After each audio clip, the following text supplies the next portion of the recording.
The passage seemed to writhe around Rhys, the stone walls blurring into a dizzying spiral under Vogel's relentless psychic assault. Each step was a victory, each breath a testament to his will.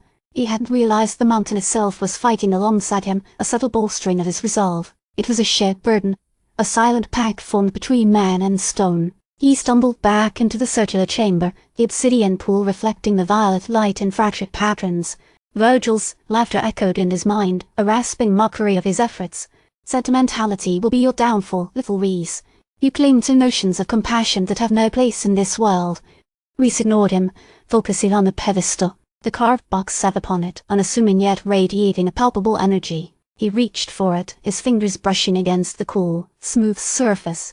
As he lifted the lid, a vision flooded his mind, a landscape unlike any he's ever seen. It was Veridium, the heart of the mountain. Lush, vibrant foliage pulsed with an inner light. Strange, melodic sounds filled the air, a symphony of life and energy. It was a place of unimaginable beauty, of pure, untainted power. And it was fading, slowly being choked by a creeping darkness. A single object materialized within the vision, a feather, iridescent and shimmering with an otherworldly glow. It floated towards him, gently brushing against his hand. Then the vision vanished, leaving him blinking in the dim light of the chamber. The feather remained, solid and tangible in his palm. "What is this?" Vogel's voice was different, strained. The usual arrogance seemed diminished. Rhys didn't answer. He focused on the feather, instinctively understanding its purpose. It wasn't just a trinket, it was a key, a guide. He felt a fleeting connection to it, a sense of direction he hadn't possessed before. "You dare manipulate the mountain's power?" Vogel snarled, his mental assault weakening. "You think you can comprehend the forces at play?" Rhys felt a pang of something akin to pity. Beneath the fury, he sensed a profound sadness, a lingering echo of loss.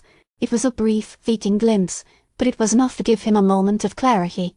"You're not just trying to exploit the heart, are you?" Rhys ventured, his voice surprisingly steady. "You're trying to replace something." The mental pressure lessened further. For a moment, Vogel was silent, his thoughts shrouded in a veil of fragmented memories.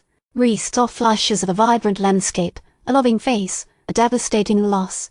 "You don't understand," Vogel finally whispered, his voice laced with a raw, vulnerable pain.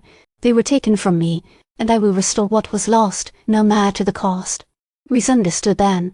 Vogel wasn't driven solely by greed or ambition. He was fueled by grief, by a desperate desire to resurrect a lost paradise, and he believed the heart of the mountain held the key.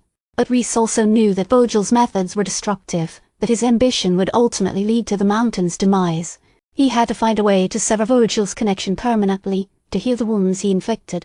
He retreated further into the passage, the feather clutched tightly in his hand. The gentle presence resonated within him, a soothing balm against Vogel's relentless attack. "You cannot defeat me, little Rhys," Vogel's voice returned, stronger now, but lacking the earlier venom. "I will find another way. I will have what is rightfully mine." Rhys ignored him, focusing on the path ahead. He knew this was only a temporary reprieve, that Vogel would return stronger and more determined than ever. But he also knew that he wasn't alone.